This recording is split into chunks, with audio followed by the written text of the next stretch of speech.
ഇതാണ് ഇന്റർവ്യൂ. ഇതെന്ത് interview? Flash back. Chinchu ഈ ഫോട്ടോ നോക്ക്. ചാക്കോച്ച് നിങ്ങളുടെ അവിടുത്തെ മറ്റേ ട്രെയിലർ ലോഞ്ച് നടന്നപ്പോ എനിക്ക് അയച്ചെന്ന ഫോട്ടോയാണ്. നല്ല ഫോട്ടോ അല്ലേ? നല്ല ഫോട്ടോയാ. പക്ഷെ ബാക്കിൽ എഴുതിയിരിക്കണതേ റാ ഇന്ത് എന്ന് മാത്രമല്ലേ ഉള്ളൂ. ശരിക്കും പടത്തിന്റെ പേര് പ്രാന്തെന്ന. പ്രാന്തല്ല, റോന്തത ദീർഘം മാത്രമേ കാണാനുള്ളൂ, അതുകൊണ്ടാണ്. പക്ഷെ നീ കൂടി നിൽക്കുന്നത് കൊണ്ടേ മാത്രമോ ഈ ഇന്റർവ്യൂവിന് പോയിട്ട് നീ മുഴുവൻ റോമിനെ കുറിച്ചല്ലേ പറഞ്ഞത്, പ്രാന്തിനെ കുറിച്ചല്ലേ പറഞ്ഞത്? പ്രാന്തിനെ കുറിച്ചല്ല, ഡിപ്രഷനെ കുറിച്ചാണ് പറഞ്ഞത്. ഡിപ്രഷൻ മാത്രമല്ല, നിനക്ക് ഞാനിപ്പോ ബഹ്റൈനിൽ പോയപ്പോണ്ടല്ലോ ആൾക്കാർ വീട് ഒരു 3-4 കൂടെ സൂയിസൈഡിനൊക്കെ ശ്രമിച്ചിട്ടുള്ള കുട്ടിയല്ലേ. സൂയിസൈഡൽ തോട്ട്സ് ഒരുപാട് ഉണ്ടായിട്ടുണ്ട് എനിക്ക്. പാവം കണ്ടാ തോന്നുന്നു. സൂയിസൈഡൽ തോട്ട്സ് വന്നിട്ടുണ്ടെന്നാണ് ഞാൻ പറഞ്ഞിട്ടുള്ളത്, അല്ലെങ്കിൽ ശ്രമിച്ചിട്ടുണ്ടെന്നല്ലോ ഞാൻ പറഞ്ഞത്. പക്ഷെ എന്തായാലും കണ്ട മലയാളികൾക്ക് മനസ്സിലായത് അങ്ങനെയാണ് കേട്ടാ. നീ ഒക്കെ ചെയ്തിട്ടുണ്ടെന്നാണ് അവർ വിചാരിച്ചേക്കുന്നത്.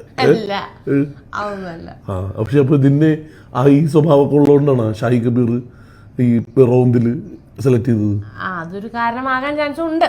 അപ്പൊ ക്യാരക്ടർ ഭ്രാന്തുള്ള ക്യാരക്ടർ അതൊന്നും എനിക്ക് പറയാൻ പറ്റില്ല, അത് റിവീൽ ചെയ്യില്ല. ക്യാരക്ടറിനെ കുറിച്ചൊന്നും റിവീൽ ചെയ്യില്ല ഞാൻ. അപ്പൊ ഇത്രയും പറഞ്ഞു വെച്ചാൽ നമുക്ക് മനസ്സിലായല്ലോ ഇതിന്റെ ക്യാരക്ടറിന് വട്ടുണ്ടെന്ന്. ഇല്ല അങ്ങനൊന്നും പറയില്ല, അതൊന്നുമില്ല, അങ്ങനെയൊന്നുമില്ല. എന്റെ ക്യാരക്ടർ ഭ്രാന്തില്ല.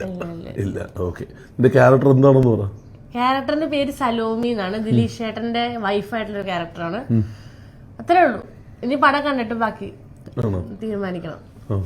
പടം റിലീസ് ജൂൺ 13 ഇവിടെ വേൾഡ് വൈഡ് റിലീസാണ്. അപ്പോ ജൂൺ 13 ചിഞ്ചു അഭിനയിച്ച റോന്ത് റിലീസ് ആവുന്നുണ്ട്.